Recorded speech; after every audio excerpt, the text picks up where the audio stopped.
కూటమి ప్రభుత్వ చర్యలతో యువతీ యువకులకు మేలు జరుగుతున్న విషయాన్ని కుట్రకోణంతోనే వైసీపీ యువత పోరుకు పిలుపునివ్వడం దారుణమని టీడీపీ జిల్లా అధికార ప్రతినిధి జిలాని భాష మండిపడ్డారు. కడప నగరంలో ఇతర కూటమి నేతలతో కలిసి ఏర్పాటు చేసిన విలేకరుల సమావేశంలో ఆయన మాట్లాడారు. వైసీపీ నేతలు యువతపై కపట ప్రేమ చూపిస్తూ మొసలి కన్నీరు కారుస్తూ మభ్యపెట్టేందుకు తెర తీశారన్నారు. అసలు యువతకు తీరని అన్యాయం జరిగిందంటే అది ఒక వైసీపీ పాలనలోనని తెలిపారు. కూటమి ప్రభుత్వం చొరవతో వేల కోట్లు పెట్టుబడులు వస్తున్న తరుణంలో, అనేక మంది ఉపాధి కల్పిస్తున్న తరుణంలో వచ్చే విద్యా సంవత్సరం నుంచి తల్లికి వందనం పథకం అమలు, మెగా డిఎస్సి నోటిఫికేషన్ జారీ చేస్తున్న తరుణంలో ఇలాంటి చర్యలు చేపట్టడం ప్రభుత్వంపై గల అక్కసును తెలియజేస్తోందన్నారు. యువత భవిష్యత్తు అంధకారంలోకి నెట్టివేయాలన్న సంకల్పంతో వైసీపీ నేతలు ఇలాంటి చర్యలకు ఒడిగట్టారన్నారు. వైసీపీ విద్యార్థులు యువత గురించి మాట్లాడడం దెయ్యాలు వేదాలు వల్లించినట్లుందన్నారు. ఎన్టీఆర్ విద్యోన్నతికి తూట్లు పొడవడం, పీజీ విద్యార్థులకు ఫీజు రియంబర్స్మెంట్ రద్దు చేయడం, జాబ్ క్యాలెండర్ పేరిట నిరుద్యోగులకు దగా చేయడం, అనేక సంస్థలను రాష్ట్రం నుంచి తరిమివేసి వేలాది మంది ఉద్యోగులను రోడ్డు పాలు చేసింది వైసీపీ కాదా అని ప్రశ్నించారు. కూటమి ప్రభుత్వ హయాంలో రాబోయే రోజుల్లో నిరుద్యోగ యువతకు ఉపాధి కల్పించే చర్యలు కొనసాగుతాయని ఈ సందర్భంగా స్పష్టం చేశారు. నిరుద్యోగ భృతి సైతం అందుతుందని ఆయన తెలిపారు. అలాగే ప్రభుత్వ కార్యాలయంలో పార్టీ పోస్టర్లను ఆవిష్కరించడం పట్ల మేయర్ తీరును ఆయన ఖండించారు. ఇక కడప ఎమ్మెల్యే మాధవరెడ్డితో పాటు టీడీపీ నేత శ్రీనివాసులరెడ్డి నిరుద్యోగ యువతకు అండగా నిలవడం ఓర్వలేక దుష్ప్రచారం చేయడం తగదన్నారు. వైసీపీ నేతలకు రాబోయే రోజుల్లో యువతీ యువకులే బుద్ధి చెబుతారని ఆయన హెచ్చరించారు.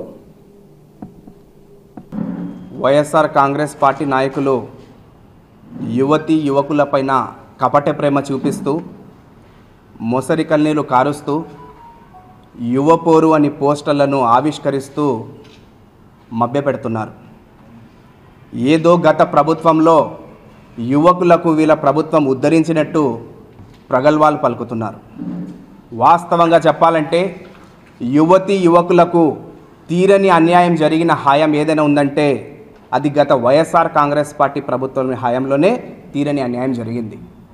ఇవాళ కూటమి ప్రభుత్వంలో నారా లోకేష్ గారి నాయకత్వంలో వేల కోట్ల రూపాయలు రాష్ట్రానికి పెట్టుబడులు వస్తూ ఉద్యోగ అవకాశాలు వస్తున్న తరుణంలో గౌరవ పవన్ కళ్యాణ్ గారి నేతృత్వంలో మన్రేగా పరుగులు పెడుతూ అనేక మందికి మెండు ఉపాధి అవకాశాలు కల్పిస్తున్న వేళ ఇక వచ్చే విద్యా సంవత్సరం నుంచి తల్లికి వందనం అమలవుతుందని తెలిసి 15,000 చిలుకు పోస్టులను మెగా డిఎస్సి పేరిట నోటిఫికేషన్ విడుదలవుతున్న వేళ, యువకులకు మంచి జరుగుతున్న వేళ ఈ యువకులందరూ కూడా కూటమి ప్రభుత్వం వైపు ఆకర్షితులవుతున్నారు అని చెప్పి కేవలం అక్కస్సుతో ఓర్వలేక ఏదో విధంగా యువకులకు మభ్యపెట్టాలి, వారి భవిష్యత్తుకు అంధకారంలోకి నెట్టివేయాలి, వారిలో ఒక నిస్పృహను నిత్తేజాన్ని నింపాలి అని ఒక కుట్ర కోణంతో కుటిల బుద్ధితో పన్నుతున్న పన్నాగంలో భాగమే ఈ యువపోరు అనే పోస్టర్ రిలీజ్ చేయడం జరిగింది. ఏదో వామపక్షాల్లో జాతీయ కాంగ్రెస్ పార్టీని ఉద్యమిస్తే కాస్తో కూస్తో అర్థం పర్థం ఉంటుంది. విద్యార్థుల పట్ల యువకుల పట్ల భస్మాస్పృహ హస్తంలా తయారైన ఈ వైఎస్ఆర్ కాంగ్రెస్ పార్టీ యువకుల గురించి విద్యార్థుల గురించి మాట్లాడుతూ ఉంటే దయ్యాలు వేదాలు వల్లినట్టు ఉందని చెప్పి ఈ సందర్భంగా తెలియపరుస్తున్నాను. మీరా మాట్లాడేది? యువకుల గురించి విద్యార్థుల గురించి మీ పార్టీనా మాట్లాడేది? ఎన్టీఆర్ విద్యోన్నతిని తూట్లు పొడిచింది మీ ప్రభుత్వం కాదా? ఫీజు రియంబర్స్మెంట్ను పీజీ రియంబర్స్మెంట్ రద్దు చేసింది గత వైసీపీ ప్రభుత్వం కాదా? జాబ్ క్యాలెండర్ పేరిట దగా చేసిన పార్టీ మీ వైఎస్ఆర్ కాంగ్రెస్ పార్టీ కాదా? అమర్ రాజా వంటి అనేక సంస్థలను ఇబ్బంది పాలు చేసి రాష్ట్రం నుంచి తరలివేసి వేల మందికి ఉద్యోగులను రోడ్డు పాలు చేసిన పార్టీ మీ వైఎస్ఆర్ కాంగ్రెస్ పార్టీ మీ ప్రభుత్వం కాదా? విదేశీ విద్యార్థులకు స్కాలర్షిప్లు ఆపింది మీ ప్రభుత్వం కాదా? మీరా మాట్లాడేది? మీకు నైతిక హక్కు ఉందా అని చెప్పి వాళ్ళు అడుగుతున్నాము. ఇదే కడప రిమ్స్కు సంబంధించి 206 పోస్టులకు గాను అపాయింట్మెంట్ ఆర్డర్లు ఇస్తామని చెప్పి పులివెందులకు పిలుచుకొని ఫోటోలు దిగిన ఈ మాజీ ముఖ్యమంత్రి జగన్మోహన్ రెడ్డి గారు అపాయింట్మెంట్ ఆర్డర్లు ఇవ్వకుండా ఆ యువతి యువకులకు రోడ్డు పాలు చేసిన విషయం వాస్తవం కాదా? వాళ్ళ ఉసురు మీకు తగలదా? వారి రోదన మీకు పట్టదా అని చెప్పి వాళ్ళ తెలుగుదేశం పార్టీ గట్టిగా నిందిస్తుంది ఈ వైఎస్ఆర్ కాంగ్రెస్ పార్టీ నాయకులపైన.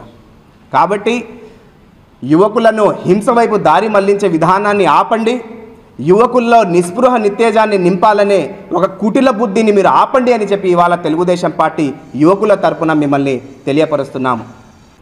తెలుగుదేశం పార్టీ యువతి యువకులకు ఖచ్చితంగా న్యాయం చేస్తుంది. నోటిఫికేషన్లు త్వరలోనే వస్తాయి. ఏ విధంగా గ్రూప్ 2 మెయిన్ ఎగ్జామ్ సజావుగా సాగిందో ఇక ప్రక్రియ కూడా అలా విధంగానే సాగుతుంది. రాబోయే రోజుల్లో ప్రతి ఒక్కరికి, అర్హులైన ప్రతి ఒక్కరికి కూడా ఉద్యోగ అవకాశాలు, ఉపాధ్యాయ అవకాశాలు వస్తాయి. నిరుద్యోగ భృతి కూడా అమల్లోకి వస్తుందని చెప్పి ఈ సందర్భంగా తెలియపరుస్తూ ఏ యువతి, ఏ యువకుడు కూడా ఈ యొక్క కుట్రలో భాగం కాకూడదు, ఈ యొక్క పన్నాగంలో భాగం కాకూడదని చెప్పి ప్రతి ఒక్కరికి విన్నవించుకుంటున్నాం. రేపు జరగబోయే యువపూర్వ అనే పగటి వేషం ఖచ్చితంగా అబాసు పాలవుతుంది, హాస్యాస్పదంగా మారుతుందని చెప్పి ఈ సందర్భంగా తెలియపరుస్తున్నాను. కడప నగర మేయరు ఆయన ప్రభుత్వ కార్యాలయంలో పార్టీకి సంబంధించిన వారి వైఎస్ఆర్ కాంగ్రెస్ పార్టీకి సంబంధించిన పోస్టర్లను ఆవిష్కరించడం జరిగింది. ఏమైనా అంటే నాకు 30 ఏళ్ల అనుభవం ఉంది, మేయర్గా పనిచేశాను, జిల్లా పరిషత్ చైర్మన్గా చేశాను, నాకు కన్వెన్షన్ అని తెలుసు అని చెప్పుకునే ఈ మహానుభావులు ప్రభుత్వ కార్యాలయంలో పార్టీ కార్యక్రమాన్ని చేయడం సిగ్గుచేటు అని చెప్పి ఈ సందర్భంగా తెలియపరుస్తున్నాను. అదేవిధంగా మనం తెలుగుదేశం పార్టీ తీసుకుంటే మన ఎమ్మెల్యే మాధవిరెడ్డి గారి నేతృత్వంలో జాబ్ మేళా నిర్వహించి అనేక మందికి ఉద్యోగ ఉపాధి అవకాశాలు కల్పించడం జరిగింది. మన జిల్లా అధ్యక్షులు శ్రీనివాసులు రెడ్డి గారు కూడా ఖచ్చితంగా యువకులకు అండగా నిలవాలి, భావితరాలకు అండగా నిలవాలని చెప్పి ఒక పక్కా ప్రణాళికతో ముందుకు వెళ్తూ ఉంటే ఓర్వలేక ఈ వైఎస్ఆర్ కాంగ్రెస్ పార్టీ నాయకులు పన్నాగాలు పన్నడం సిగ్గుచేటు అని చెప్పి ఈ సందర్భంగా తెలియపరుచుకుంటూ ఖచ్చితంగా రాబోయే రోజుల్లో యువకులే వీరికి తగిన బుద్ధి చెప్తారని చెప్పి ఈ సందర్భంగా తెలియపరుస్తూ సెలవు తీసుకుంటున్నాను.